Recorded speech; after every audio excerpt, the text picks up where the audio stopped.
welcome everyone to this special edition of the Six Yards podcast where we discuss Tottenham, their recent fixtures, and the way ahead for the rest of the season. I've got Karthik with me to discuss about Tottenham and their fate. Hey Karthik, how are you? Hey Supreet, thanks for having me. All good, man. So I called it Tottenham's fate because Tottenham's fate is to bottle it. Do you see that happening this season, especially with Tottenham in the final of the Carabao Cup, doing well? I mean, I would say doing okay in the Premier League. At one point, hmm Tottenham were mooted as potential Premier League champions. That talk has obviously faded in the last few weeks. But do you think Tottenham can finally end their trophy hoodoo against either United or City, later this year? I certainly hope so. Again, it's going to be a difficult final, but at least it's been almost 5 years since we last were in a final. So, and having Mourinho, that will make one hell of a difference. So it doesn't matter if it's going to be City or United. But what worries me is the fact that we've already beaten them in the league, and Yeah. statistically speaking, that has never been good in cup games for us at least. So yeah, I'm worried about that, but not really. I think the talks of Spurs being title contenders were absolutely premature. I've constantly been saying this, you know, but I think it's the way that the current season is going. I mean, people are dropping points, and one week you're potential title challengers, and the other week you're probably just 3 points off the second half of the table. So I think it's not just for Tottenham, for any club. You know, it doesn't matter. The form guide doesn't matter because the kind of results that we see, things can change overnight. Things can change from in a week's time, right? 2 weeks back, Arsenal, we were mocking Arsenal to be in a relegation battle, and I'm very glad that Chelsea fans were doing that. And now we see something, the title shifting. Yeah. So title challenges definitely not, but yeah, I think we have the best chance of winning a trophy this season than we have in the last 10. That includes the Champions League final as well. But yeah, I think one for the cabinet is going to be good, man. Yeah. And obviously I mean, people have been saying that, and I also have been saying that Tottenham have had luck of the draw, but you obviously beaten Chelsea in a week where you I think had four matches, Yeah. and that kind of shows that Mourinho can inspire you guys to first trophy in what I think 11 or 12 seasons. Yeah. So coming back to the league, form has been a little mixed. We obviously just talked about how Tottenham were talked about as potential Premier League champions when you were on a winning run. You're just beaten Man City and beaten Arsenal as well. There was obviously that draw against Chelsea, but since Yeah. then it's tailed off a little bit. Away draw against Palace, loss against Tottenham and Leicester in consecutive games. Another draw against Wolves before Yeah. you bounce back with a 3-0 win against Leeds, right? Yeah. Yeah. Do you think it's just the nature of the season, or anything particular that you observed in these games that causes sort of a dip in form? I think it's fair to say that all Spurs fans on a United front are going to agree with this. It's been a common theme. The kind of game that we are playing has been a common theme. I'm not going to blame it on Mourinho, but I'm going to be critical of the fact that we didn't play well, or we were too predictable. Hmm. All right, I'm not too sure what the instructions were in terms of how the game needs to be played, but the end result, it appeared that we prefer to sit back and see out the games, and that sort of bit us in the back. So you take the Palace game, that is what has happened. Liverpool, I'll come to that in a bit. Leicester game was shambles. I think probably the worst I've seen Spurs play in a very very long time. Hmm. But again, same thing happened against Wolves. So we take the lead. We sort of, the intensity goes down, and we invite teams to sort of apply pressure Yeah. and concede goals in a set piece situation. It's the same story from the last season all over again. Um, I think these two games hurt me as a supporter because I think Leicester were a class apart on that day. Got to give it to them. Uh, I think, yeah, uh, in our predictions, I was very, very, open when I said that, I will, I prefer a draw at Palace away. Mhm. That's not something that, we could have done something better over there. Yeah. But yeah, I think the Liverpool game was slightly different because I felt that we played really well. Yeah. Okay, I think again we were undone by a late goal, but um, the way we played against Liverpool deserved more than a point. I'm saying, yeah, we didn't even get a point, but I think that display was something that I was really proud of. But again, you can't blame anyone for it because I couldn't find a reason why we faltered at the end. But yeah, I think Wolves and Palace games were prime examples of what will happen if you don't kill the game, and that is going to be the issue going forward. And coincidentally, Son and Kane were sort of had an off game on that day. So we've spoken about what happens if Son and Kane get injured and how that could derail Tottenham's season. This had another dimension to it. What if Son and Kane do not perform or do not finish? Yeah. Uh, the number of chances that they get in a game are, have drastically reduced. We just create 3 or 4 chances and we expect them to score a goal or two out of that. Hmm. So when that doesn't happen, this is the risk that we have as a football club. So you fall back.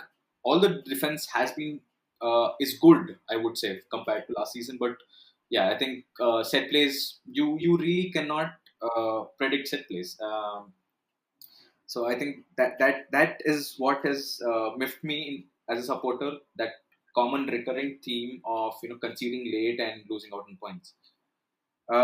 Yeah, so the Leeds game was different. I like the intensity we've had on with Leeds because Leeds have a leaky defense. Yeah. Everyone has been scoring for fun against them, but the fact that they have been scoring at the other end as well, put us sort of gave us an advantage in terms of playing with a counter, and obviously the kind of teams that we have with the kind of form that Son and Kane are in, it played to our advantage. But then, yeah, the defensive performance against that game was terrific. Um, so yeah, so this is what has been up in terms of the performances in the league. And I'm still not convinced. I'm still not convinced if the style of play is going to change over the over the next couple of games. Yeah. But yeah, I'm a little skeptical in terms of how we, I think that stubbornness in Mourinho's, approach towards games is sort of, you're getting to see glimpses of it. Hmm. Hmm. But but he is still maintaining that he doesn't want his teams to sit back and, defend for their lives. So it'll be interesting how that turns out. I think the reaction against Leeds was pretty convincing, which was good, and I really hope that that changes for the next couple of games. Yeah. So you mentioned two interesting things there. One is obviously the predictability of Tottenham's play, and Hmm. that is to they obviously rely on explosive counterattacks, uh, Yeah, and and hoping that that Kane and Son can come up with some sort of magic, and they have been yeah, doing that for the longest time this season. yeah, And when you say predictability, it's about is it about Tottenham, countering, scoring that early goal, and then sitting back? Has that been the case? Do you think that's the fact that Mourinho has always been associated with parking the bus, that at hmm some point is going to come and I mean it's still very early days, but in crucial matches, do you think that's how Mourinho is going to still continue lining up, or do you see some sort of tactical changes for Tottenham in at least in the bigger matches? Yeah. So what I even before he came to Tottenham, what I liked about Mourinho, loved about Mourinho is the fact that he is a master of a one-off game. Let's say a cup final or semi-cup final. If it's a one-off game, that is a tactic that is going to work for him. But it doesn't work in a league game that spreads across a season. Okay, so predictability, yes, in terms of scoring against on the counter against a playoff run and trying to steal a ball and go and just score a goal and then sit back. One, but in terms of how the team is playing as well, so there are too many unnecessary long balls that are being sent out. Hmm. Okay, and Eric Dyer is, yeah, there are a good. He's good in some situations, but 60 to 70% of his balls are wayward. Hmm. And I am not seeing Tottenham play from the back. They're just trying to find Kane or Son Yeah. or anyone who's there in the box, including Loris when he takes his shots. Yeah. So um, predictability, not just in terms of the results, in terms of the style of play, in terms of what uh, should the opponents expect, right? I think that. So, for example, look at the likes of Steven Bergwijn. He's a pacey, young, exciting prospect, but and trust me, he apparently statistically wise, he has the worst conversion ratio in the Premier League. Hmm. But I don't see him taking on people. Yeah. Why not? It doesn't matter if you're playing against United. I don't see any of the wingers taking on defenders, even against probably let's say a team like Brentford. I was surprised that when we played against Brentford, why were people not take? They were not take-ons basically. Yeah. So I am surprised as to why that is happening. Hmm. Right? Yeah, you play long balls, you play against the counter, try to score, win matches, but do the simple thing. Keep the passing simple. Play from the back. You've got people who are established Premier League players, right? People who have been in the Premier League for more than 4 or 5 years on an average. What's stopping you from playing from the back? Okay. Karthik, so now we've obviously talked about how this league season has panned out and how unpredictable it's been. Tottenham obviously now in fourth position. Still a long way to Hmm. go. Yeah, United, City, obviously on the up. I think United, thanks to all the penalties they've been getting, obviously are yeah, supposedly on joint first position in the league. yeah. City I mean, City are equal on points with you, but have two games on hand as compared to Liverpool. So Hmm. if they win both of the games, they're 2 points clear.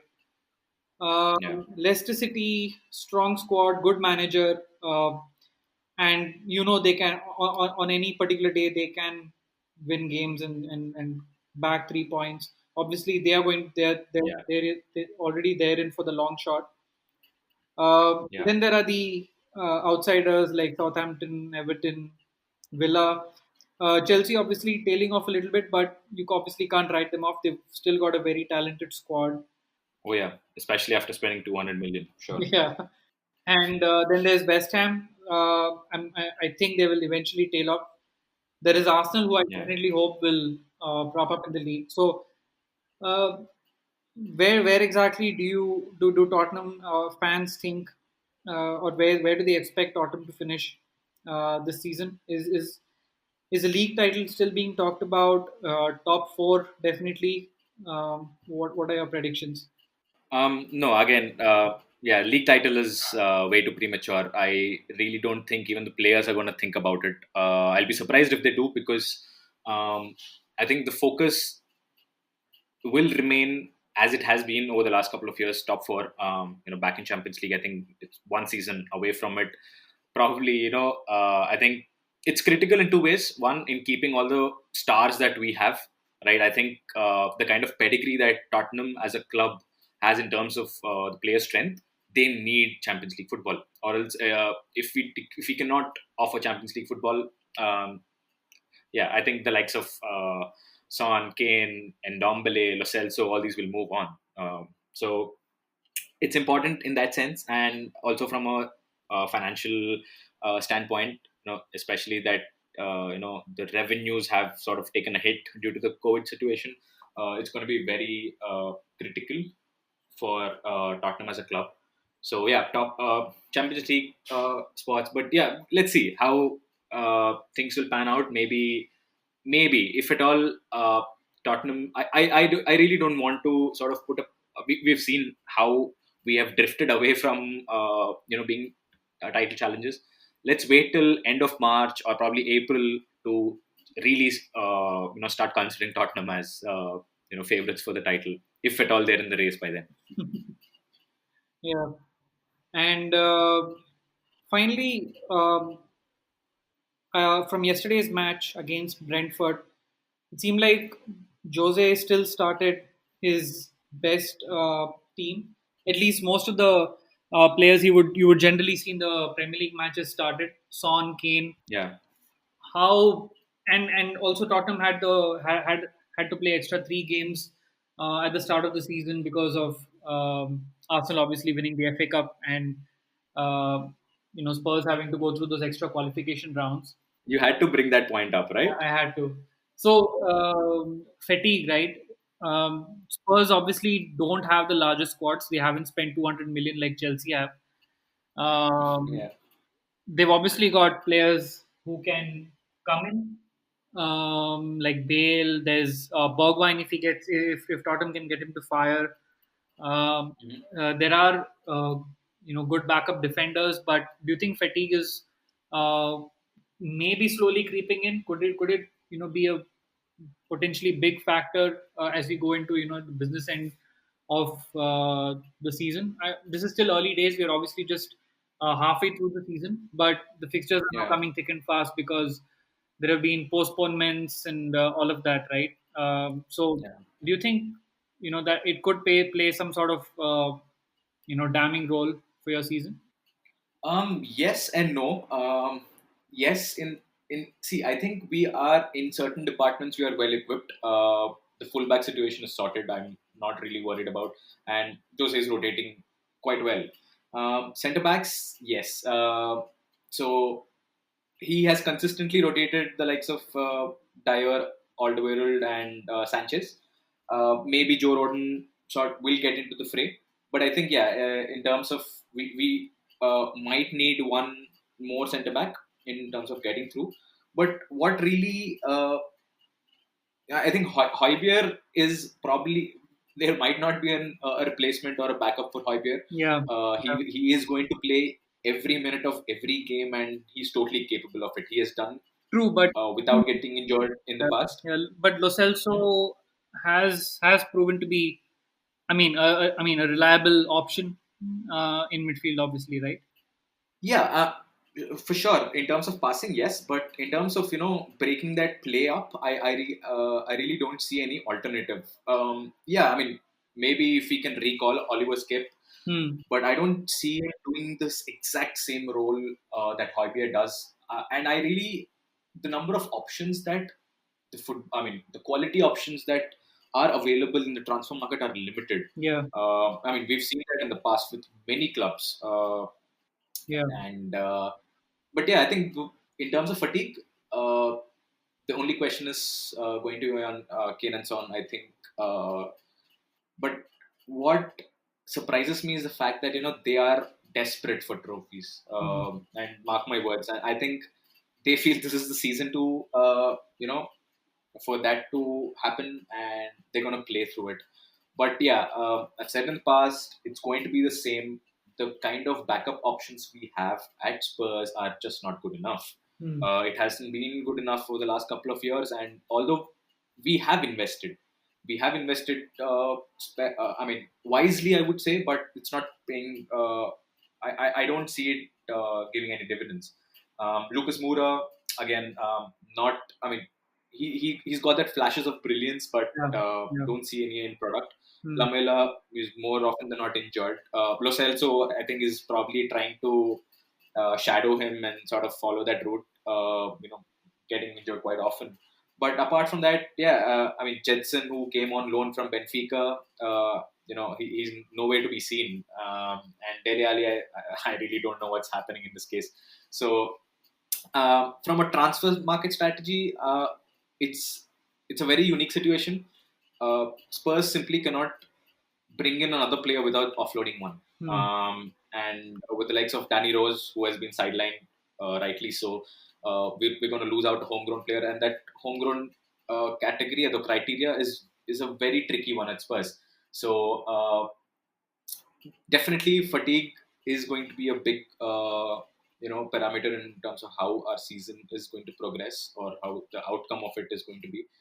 So yeah, I think what we are in need right now is one quality centre back and one quality right winger. Hmm. And if we are able to you know get that in, I think we are the kind of track record that Harry Kane has. I think I was fairly impressed with Vinicius, and I believe that he can sort of be a good backup. And if that doesn't work out, we still have the option of playing Son centrally. Yeah. So striker probably will. I would prefer Spurs wait out till the end of the season and see how Vinicius does, and then take a call. But if the club has to spend 40 million on him, I really wouldn't like that, because Hmm.